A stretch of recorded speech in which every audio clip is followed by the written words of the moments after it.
전염병 대유행 이후 세르줄라투슈.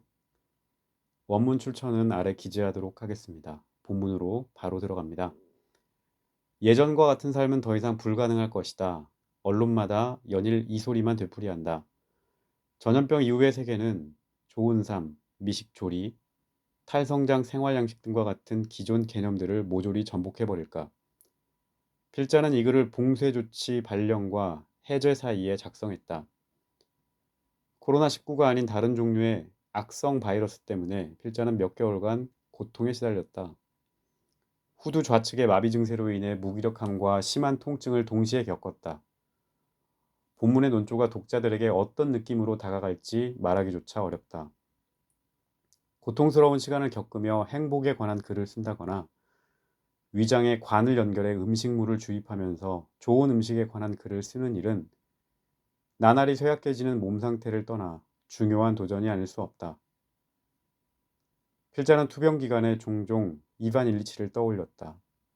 필자의 정신적 지주인 일리치는 악성 종양으로 인한 극한 고통에 시달리면서도 아직 살아있다는 기적에 감사해야 한다고 입버릇처럼 말하곤 했었다.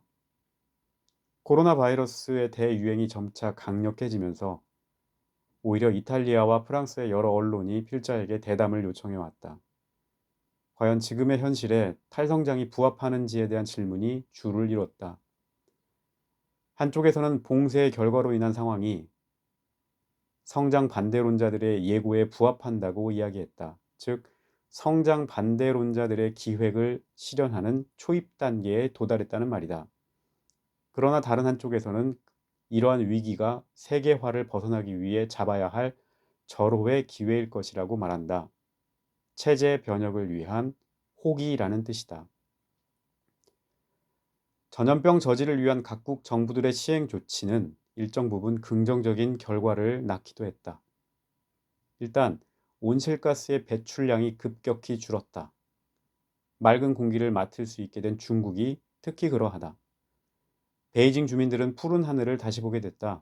온갖 종류의 오염이 줄고 도심에서도 새 지저귀는 소리를 다시 듣게 됐다.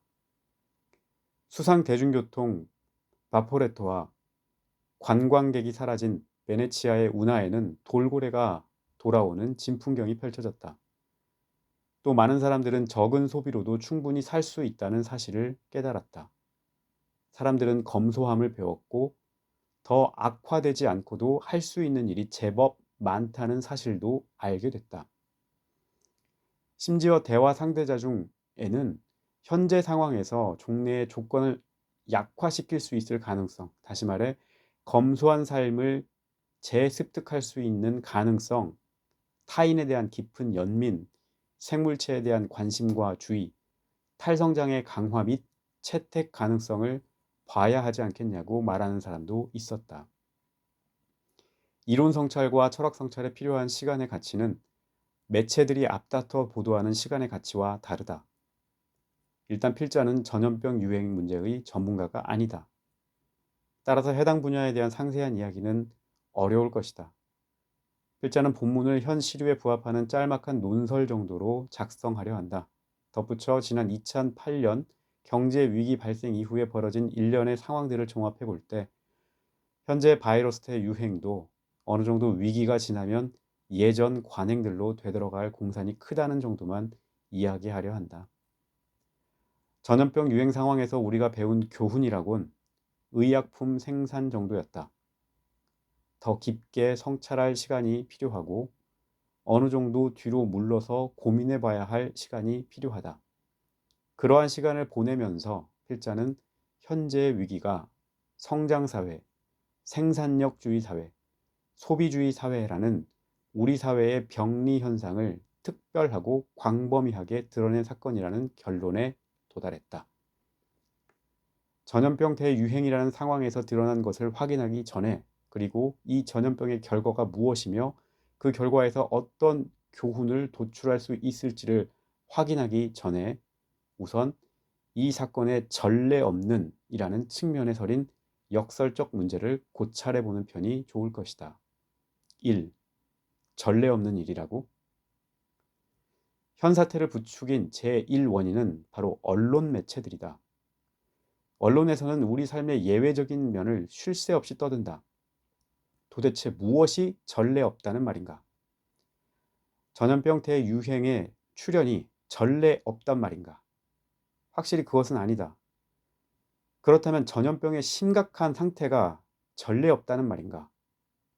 일부 역사가들은 반복적으로 출현하는 전염병 대유행을 조사했다. 적어도 신석기 시대 이후로 인류에게 출현한 전염병 중에는 지금보다 더 심각한 죽음을 부른 것도 있었다. 14세기의 흑사병은 유럽 인구의 4분의 3을 없앴고 1918년에서 1919년의 스페인 독감은 수천만 명의 목숨을 앗아갔다. 바이러스의 원천을 지적하는 문제와 관련해 역사가들은 통상 이 질병 현상을 인간과 야생 환경의 관계 변화에 귀속시켰다. 또 바이러스 확산의 원인을 무역 활동과 인구 이동에서 찾았다. 최근 들어 일각에서는 고대 시대나 16세기 라틴 아메리카의 사례처럼 지질학적 기원이거나 인위적 기원인 기후변화와 질병 현상의 연관성을 주장하기도 한다. 물론 지금의 전염병이 역사상 전례 없는 부분이 있기도 하다. 바로 대규모 차원으로 단행된 봉쇄 조치다. 수많은 나라들이 전면 봉쇄 조치를 취했고 이 조치는 세계 인구의 약 30억 명에게 직접적인 영향을 미쳤다. 그러나 이러한 봉쇄 조치는 감염 전파 속도에 큰 영향을 미치지 못했다. 전파 속도를 줄일 것이라는 상상 차원에 머물렀을 뿐이다. 사실 바이러스는 감염자 대다수에게 치명적이지도 않았다. 그 대신 감염률은 매우 높았고 바이러스로 인해 다양한 형태의 고통이 사람들을 애먹였다. 이러한 형태의 질병이 언제든 출현할 수 있다는 예고편이 있었음에도 불구하고 의료보건체계는 제대로 대응하지 못했다. 치솟은 감염률과 고통은 의료체계에 일대 혼란을 불렀다. 또 우리 행성 거의 대부분 지역에서 인간의 활동이 멈췄다. 그러나 어느 지점에 도달하자 병세를 평범하게 볼 수는 없지만 다른 질병에 비해 그리 심각한 수준은 아니라고 강조했었던 초창기 몇몇 사람들의 진단을 틀렸다라고도 할 수 없게 됐다. 사실 이들은 현실을 이야기했다. 왜냐하면 사망자 수치에서 볼 수 있듯이 지금은 세상의 종말 수준이 아니기 때문이다. 매체들은 마치 전쟁 희생자를 보도하듯이 사망자와 감염자 통계를 보도한다. 늦추는 법도 없고 매 순간 눈을 떼지 못하게 한다. 매체들의 이러한 보도가 종말론적 강박관념을 생성하는 데 크게 기여했다. 독자들은 프랑스에서 일반 독감으로 몇 개월간 매일 150명 이상 목숨을 잃었다는 사실을 기억하기 바란다. 전 세계에서 매해마다 130만 명이 교통사고로 목숨을 잃는다. 그러나 이를 심층 보도하는 언론은 없다. 이만한 사람들이 사고로 명을 달리하는 현실임에도 불구하고 교통 통행을 금지하자고 주장하는 언론도 없다. 아마 현 전염병과 관련된 대차 대조표가 나올 무렵이면 최근에 있었던 크고 작은 다른 유행병들이 실제로는 더 큰 영향을 미쳤다는 내용도 확인할 수 있을 것이다. 언론인 다니엘 슈나이더만은 일간지 리베라시옹의 2020년 3월 23일자 기사에서 1968년 여름에서 1969년에서 70년 겨울까지 맹위를 떨쳤던 홍콩 감기로 프랑스에서 4만 명의 사망자가 발생했고 전 세계적으로 100만 명의 사망자가 발생했지만 세계 언론들과 정치권은 이에 주목하지 않았다고 지적한다. 지금의 전염병 대유행에 대해 매체들과 정치권에서 연일 시끄럽게 떠드는 이유에 대해 의문을 품지 않을 수 없다.